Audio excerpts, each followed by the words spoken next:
ਸਤਿ ਸ਼੍ਰੀ ਅਕਾਲ, ਨਮਸਤੇ ਜੀ ਆਇਆਂ ਨੂੰ ਬੱਚਿਓ। ਸਵਾਗਤ ਹੈ ਤੁਹਾਡਾ ਇੱਕ ਵਾਰ ਫਿਰ ਮੇਰੇ channel Punjabi learning with Mohita ਵਿੱਚ। ਸੋ ਅੱਜ ਦੀ ਕੜੀ ਵਿੱਚ ਜੋ ਅਸੀਂ ਅਗਲਾ ਪਾਠ ਕਰਨ ਜਾ ਰਹੇ ਹਾਂ ਉਹ ਹੈ ਸੀ 12th ਕਲਾਸ ਦੀ ਕਵਿਤਾ ਹਵਾ ਦਾ ਜੀਵਨ, ਜਿਸ ਨੂੰ ਲਿਖਿਆ ਹੈ ਪ੍ਰੋਫੈਸਰ ਮੋਹਨ ਸਿੰਘ ਨੇ। ਉਹ ਪੜਾਂਗੇ। ਬਹੁਤ ਹੀ ਉੱਤਮ ਦਰਜੇ ਦੀ ਕਵਿਤਾ ਹੈ ਛੋਟੀ ਜੀ, ਪਰ ਇਸ ਵਿੱਚ ਗੂਝ ਸਮਝ ਦੀ ਗੱਲ ਕੀਤੀ ਗਈ ਹੈ। ਬਹੁਤ ਚੰਗੀ ਤਰ੍ਹਾਂ ਗੱਲ ਜੀਵਨ ਦੀ ਗੱਲ ਨੂੰ ਸਮਝਾਇਆ ਗਿਆ ਹੈ। ਸੋ ਹੁਣ ਅਸੀਂ ਪੜ੍ਹਦੇ ਹਾਂ ਕਵਿਤਾ ਹਵਾ ਦਾ ਜੀਵਨ। ਇਸ ਵਿੱਚ ਕੁੱਲ 2 ਪੈਰੇ ਹਨ, ਛੋਟੇ ਛੋਟੇ ਹੀ ਹਨ। ਸੋ ਪਹਿਲੇ ਪੈਰੇ ਵਿੱਚ ਕਵੀ ਕਹਿ ਰਿਹਾ ਹੈ, ਦੇ ਹਵਾ ਦਾ ਜੀਵਨ ਸਾਨੂੰ। ਇਹ ਕਵਿਤਾ ਜਿਹੜੀ ਸੰਬੋਧਿਤ ਹੈ ਪਰਮਾਤਮਾ ਨੂੰ ਇਨਸਾਨ ਕੀ ਕਹਿ ਰਿਹਾ ਹੈ, ਦੇ ਹਵਾ ਦਾ ਜੀਵਨ ਸਾਨੂੰ। ਇਹ ਪਰਮਾਤਮਾ ਸਾਨੂੰ ਵੀ ਹਵਾ ਵਰਗਾ ਜੀਵਨ ਦੇ ਦੇ। ਸਦਾ ਖੋਜ ਵਿੱਚ ਰਹੀਏ, ਕਿ ਹਮੇਸ਼ਾ ਅਸੀਂ ਕਿਸੇ ਨਾ ਕਿਸੇ, ਜਿਸ ਤਰ੍ਹਾਂ ਸੱਜਣ ਦੀ ਖੋਜ ਵਿੱਚ ਲੱਗੇ ਰਹੀਏ। ਇੱਥੇ ਸੱਜਣ ਕਿਸ ਨੂੰ ਕਿਹਾ ਗਿਆ ਹੈ? ਪਰਮਾਤਮਾ ਨੂੰ, ਕਿ ਪਰਮਾਤਮਾ ਨੂੰ ਲੱਭਣ ਦੀ ਜਾਂ ਜ਼ਿੰਦਗੀ 'ਚ ਕਿਸੇ ਨਾ ਕਿਸੇ ਖੋਜ ਵਿੱਚ ਹੀ ਲੱਗੇ ਰਹੀਏ।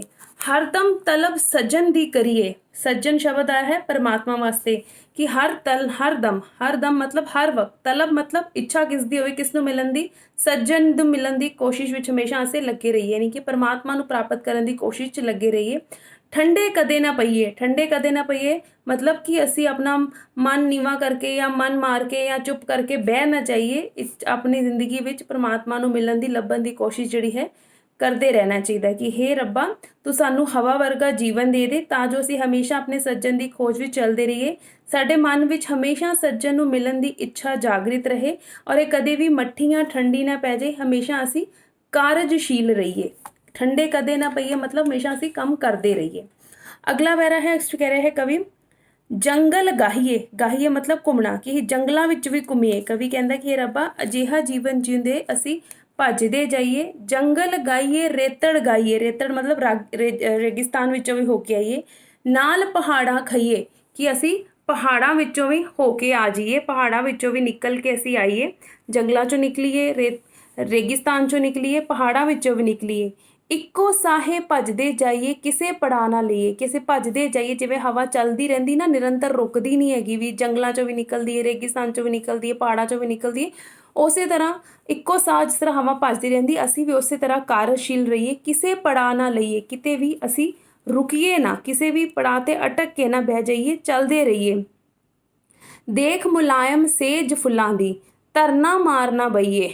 ਕਿਤੇ ਵੀ ਰਸਤੇ ਵਿੱਚ ਸਾਨੂੰ ਅਸੀਂ ਫੁੱਲਾਂ ਦੀ ਮੁਲਾਇਮ ਸੇਜ ਦੇਖ ਕੇ ਕਿਸੇ ਵੀ ਥਾਂ 'ਤੇ ਧਰਨਾ ਮਾਰ ਕੇ ਬੈਠ ਨਾ ਜਾਈਏ। ਯਾਨੀ ਕਿ ਇਸ ਤਰ੍ਹਾਂ ਕਈ ਵਾਰੀ ਜੀਵਨ ਵਿੱਚ ਤੁਸੀਂ ਦੇਖਦੇ ਹੋ ਕਿ ਸਾਨੂੰ ਬਹੁਤ ਕੋਈ ਵਧੀਆ ਖੁਸ਼ੀ ਮਿਲ ਗਈ ਹੈ, ਬਹੁਤ ਚੰਗਾ ਜੀਵਨ ਚੱਲ ਰਿਹਾ ਹੈ, ਤੇ ਸੋਚੀਏ ਕਿ ਬਸ ਇਹ ਜੀਵਨ ਹੈ। ਇਹ ਮੰਨ ਕੇ ਕਿ ਬਸ ਜੀਵਨ ਜਿਹੜਾ ਕਿ ਖੁਸ਼ੀਆਂ ਹੀ ਖੁਸ਼ੀਆਂ, ਇਹ ਨਾ ਮੰਨੀਏ। ਜੀਵਨ 'ਚ ਅੱਗੇ ਦੁੱਖ ਵੀ ਆ ਸਕਦੇ, ਸੁੱਖ ਵੀ ਆ ਸਕਦੇ। ਬੈਠ ਨਾ ਜਾਈਏ ਇੱਕ ਹੀ ਜਗ੍ਹਾ 'ਤੇ, ਚੱਲਦੇ ਰਹਿਣਾ ਚਾਹੀਦਾ। ਸਾਨੂੰ ਜੀਵਨ ਵਿੱਚ ਕਾਰਜਸ਼ੀਲ ਰਹਿਣਾ ਚਾਹੀਦਾ ਹੈ। 100 ਰੰਗਾਂ ਦੇ ਵਿੱਚੋਂ ਲੰਘ ਕੇ ਫਿਰ ਵੀ ਬੇਰੰਗ ਰਹੀਏ। 100 ਰੰਗਾਂ ਦੇ ਵਿੱਚੋਂ ਲੰਘ ਕੇ, ਯਾਨੀ ਕਿ ਜਿਸ ਤਰ੍ਹਾਂ ਹਵਾ ਦਾ ਕੋਈ ਰੰਗ ਨਹੀਂ ਨਾ ਹੁੰਦਾ, ਉਸੇ ਤਰ੍ਹਾਂ ਇਨਸਾਨ ਨੂੰ ਵੀ ਜੀਂਦੇ ਹੋਏ 100 ਰੰਗਾਂ ਦੇ ਵਿੱਚੋਂ ਵੀ ਨਿਕਲਦੇ ਹੋਏ ਬੇਰੰਗ ਰਹਿਣਾ ਚਾਹੀਦਾ ਹੈ। ਕਿ ਸਦਾ ਜਵਾਨੀ ਨਹੀਂ ਰਹਿੰਦੀ, ਸਦਾ ਬੁਢਾਪਾ ਨਹੀਂ ਰਹਿੰਦਾ, ਸਦਾ ਬਚਪਨ ਨਹੀਂ ਰਹਿੰਦਾ। ਹਰ ਤਰ੍ਹਾਂ ਦੇ ਜੀਵਨ ਦੇ ਉੱਪਰ ਰੰਗ ਹੁੰਦੇ ਨੇ। ਸੋ ਉਹਨਾਂ ਰੰਗਾਂ ਵਿੱਚੋਂ ਲੰਘ ਕੇ ਫਿਰ ਵੀ ਅਸੀਂ ਬੇਰੰਗ ਰਹੀਏ। ਕੋਈ ਰੰਗ ਨਹੀਂ ਸਾਡੇ ਉੱਤੇ ਪੱਕਾ ਚੜ੍ਹਨਾ ਚਾਹੀਦਾ।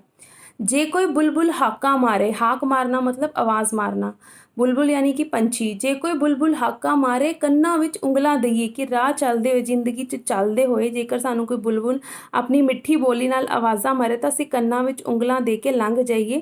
ਯਾਨੀ ਕਿ ਜੇਕਰ ਸਾਨੂੰ ਅੱਗੇ ਵਧਣ ਤੋਂ ਕੋਈ ਰੋਕਦਾ ਹੈ, ਸਾਨੂੰ ਰੁਕਣਾ ਨਹੀਂ ਚਾਹੀਦਾ। ਆਪਣੇ ਜੀਵਨ 'ਚ ਕਾਰਜਸ਼ੀਲ ਰਹਿਣਾ ਚਾਹੀਦਾ ਹੈ। ਜਿਹੜਾ ਕਿ ਸਾਨੂੰ ਗਲਤ ਰਾਹ 'ਤੇ ਲੈ ਕੇ ਜਾਵੇ, ਉਸ ਦੀ ਗੱਲ ਨਾ ਸੁਣਦੇ ਕੰਨਾਂ ਵਿੱਚ ਉਂਗਲ ਦੇ ਦੇਣੀ ਚਾਹੀਦੀ, ਕਿ ਆਪਣੇ ਇਹੋ ਜਿਹੀ ਫਾਲਤੂ ਦੀਆਂ ਗੱਲਾਂ ਨਹੀਂ ਸੁਣਨੀਆਂ ਚਾਹੀਦੀਆਂ।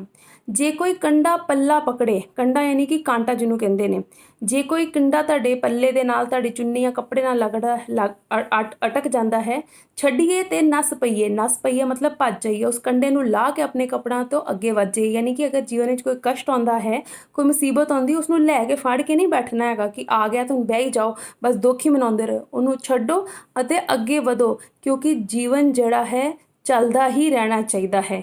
ਖੜੇ ਪਾਣੀ ਵਾਂਗੂ ਨਹੀਂ ਹੋਣਾ ਚਾਹੀਦਾ, ਜੀਵਨ ਚੱਲਦੇ ਪਾਣੀ ਵਾਂਗੂ ਹੋਣਾ ਚਾਹੀਦਾ ਹੈ। ਖੜੇ ਪਾਣੀ ਵਿੱਚ ਜਿਵੇਂ ਬਦਬੂ ਆਲਾ ਪੈਂਦੀ, ਇਸੇ ਤਰ੍ਹਾਂ ਅਗਰ ਜੀਵਨ ਵੀ ਖਲੋ ਗਿਆ, ਅਸੀਂ ਇੱਕ ਹੀ ਜੀਵਨ ਦੀ ਮੁਸੀਬਤ ਜਾਂ ਸੁੱਖ ਵੇਖ ਕੇ ਬਹਿ ਗਏ, ਤਾਂ ਅਸੀਂ ਵੀ ਖੜੇ ਪਾਣੀ ਵਰਗੇ ਹੋ ਜਾਵਾਂਗੇ। ਸੋ ਚੱਲਦਾ ਪਾਣੀ ਹਮੇਸ਼ਾ ਵਧੀਆ ਅਤੇ ਮਿੱਠਾ ਹੁੰਦਾ, ਉਸੇ ਤਰ੍ਹਾਂ ਸਾਨੂੰ ਚੱਲਦੇ ਰਹਿਣਾ ਚਾਹੀਦਾ ਹੈ। ਦੇ ਹਵਾ ਦਾ ਜੀਵਨ ਸਾਨੂੰ ਸਦਾ ਖੋਜ ਵਿੱਚ ਰਹੀਏ। ਹੇ ਪਰਮਾਤਮਾ ਸਾਨੂੰ ਹਵਾ ਦੇ ਵਾਂਗ ਜੀਵਨ ਦੇ ਦੇ। ਸੋ ਇਹ ਸੀ ਕਵਿਤਾ ਹਵਾ ਦਾ ਜੀਵਨ, ਜੋ ਕਿ ਲਿਖੀ ਕਿਸਦੀ ਹੈ? ਪ੍ਰੋਫੈਸਰ ਮੋਹਨ ਸਿੰਘ ਦੀ। ਬਹੁਤ ਛੋਟੀ ਜੀ ਕਵਿਤਾ ਪਰ ਬਹੁਤ ਵਧੀਆ ਹੈ। ਸ਼ਾਰਟ ਵਿੱਚ ਇੱਕ ਵਾਰੀ ਫਿਰ ਸਾਰੀ ਰਿਪੀਟ ਕਰਦੇ ਹਾਂ। ਕਵੀ ਰੱਬ ਨੂੰ ਕਹਿੰਦਾ ਕਿ ਉਹ ਸਾਨੂੰ ਹਵਾ ਵਰਗਾ ਜੀਵਨ ਦੇ ਦੇ ਤਾਂ ਜੋ ਅਸੀਂ ਹਮੇਸ਼ਾ ਆਪਣੇ ਸੱਜਣ ਦੀ ਖੋਜ ਵਿੱਚ ਚੱਲਦੇ ਰਹੀਏ। ਸੱਜਣ ਪਰਮਾਤਮਾ। ਸਾਡੇ ਮਨ ਵਿੱਚ ਹਮੇਸ਼ਾ ਸੱਜਣ ਦੇ ਮਿਲਣ ਦੀ ਇੱਛਾ ਰਹੇ। ਇੱਕ ਕਦੀ ਵੀ ਸਾਡੀ ਠੰਡੀ ਨਹੀਂ ਪੈਣੀ ਚਾਹੀਦੀ। ਸਾਨੂੰ ਅਜਿਹਾ ਜੀਵਨ ਦਿਓ ਪਰਮਾਤਮਾ ਜੀ ਕਿ ਅਸੀਂ ਭਾਵੇਂ ਰੇਗਿਸਤਾਨ ਆਏ, ਭਾਵੇਂ ਜੰਗਲ ਆਏ, ਪਹਾੜ ਹੈ, ਕਿਤੇ ਵੀ ਅਸੀਂ ਰੁਕੀਏ ਨਾ, ਅਸੀਂ ਬਸ ਚੱਲਦੇ ਜਾਈਏ, ਚੱਲਦੇ ਜਾਈਏ। ਜ਼ਿੰਦਗੀ 'ਚ ਅਗਰ ਖੁਸ਼ੀਆਂ ਆਉਂਦੀਆਂ ਤਾਂ ਬਹਿ ਨਹੀਂ ਜਾਣਾ ਕਿ ਬਸ ਖੁਸ਼ੀਆਂ ਆ ਗਏ ਤਾਂ ਹੁਣ ਕਦੀ ਦੁੱਖ ਨਹੀਂ ਆਉਣਾ, ਉਹਨੂੰ ਹੀ ਸੱਚ ਮੰਨ ਕੇ ਨਾ ਬਹਿ ਜਾਈਏ। 100 ਤਰ੍ਹਾਂ ਦੇ ਰੰਗ ਸਾਡੇ ਜੀਵਨ 'ਚ ਆਉਣਗੇ, ਕਦੀ ਦੁੱਖ, ਕਦੀ ਸੁੱਖ, ਕਦੀ ਮਿਲਾਪ, ਕਦੀ ਵਿਛੜਨ, ਹਰ ਇੱਕ ਕੁਛ ਆਏਗਾ, ਪਰ ਆਪਣੇ ਉੱਤੇ ਕੋਈ ਰੰਗ ਨਹੀਂ ਚੜਨ ਦੇਣਾ, ਬੇਰੰਗ ਰਹਿਣਾ ਹੈਗਾ। ਜੇ ਕੋਈ ਬੁਲਬੁਲ ਸਾਨੂੰ ਹਾਕ ਮਾਰਦੀ ਨਹੀਂ ਕਿ ਸਾਨੂੰ ਕੋਈ ਚੰਗੇ ਮਾਰਗ ਤੇ ਚੱਲਦਿਆਂ ਰੋਕਦਾ ਹੈ, ਕੰਨਾਂ ਵਿੱਚ ਉਂਗਲ ਦੇ ਉਸਦੀ ਗੱਲ ਨਹੀਂ ਸੁਣਨੀ, ਆਪਣੇ ਜੀਵਨ 'ਚ ਕਾਰਜਸ਼ੀਲ ਰਹਿਣਾ, ਚੱਲਦੇ ਰਹਿਣਾ ਚਾਹੀਦਾ ਹੈ।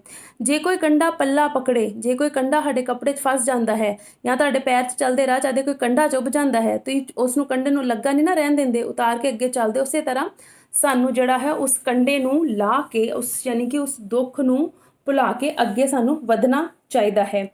ਦੇ ਹਵਾ ਦਾ ਜੀਵਨ ਸਾਨੂੰ ਸਦਾ ਖੋਜ ਵਿੱਚ ਰਹੀਏ। ਸੋ ਇਹ ਸੀ ਕਵਿਤਾ ਹਵਾ ਦਾ ਜੀਵਨ ਜੋ ਕਿ ਲਿਖੀ ਪ੍ਰੋਫੈਸਰ ਮੋਹਨ ਸਿੰਘ ਦੀ। ਉਮੀਦ ਕਰ ਰਹੀ ਤੁਹਾਨੂੰ ਚੰਗੀ ਤਰ੍ਹਾਂ ਸਮਝ ਆ ਗਈ ਹੋਏਗੀ, ਪਰ ਫਿਰ ਵੀ ਜੇ ਕੋਈ ਤੁਹਾਡੀ ਕੁਐਰੀ, ਕੋਈ ਕੁਐਸਚਨ ਰਹਿ ਗਿਆ ਹੋਵੇ, ਤੁਸੀਂ ਮੇਰੇ ਕਮੈਂਟ ਬਾਕਸ ਵਿੱਚ ਲਿਖ ਸਕਦੇ ਹੋ, ਮੈਂ ਉਸਨੂੰ ਹੱਲ ਕਰਨ ਦੀ ਪੂਰੀ ਕੋਸ਼ਿਸ਼ ਕਰਾਂਗੀ। ਸੋ ਇਸ ਲੋਕਡਾਊਨ ਵਿੱਚ ਆਪਣੇ ਸਮੇਂ ਦਾ ਸਦਉਪਯੋਗ ਕਰੋ, ਕਾਰਜਸ਼ੀਲ ਰਹੋ ਔਰ ਆਪਣੀ ਪੜ੍ਹਾਈ ਜੋ ਹੈ ਜਾਰੀ ਰੱਖੋ। ਧੰਨਵਾਦ।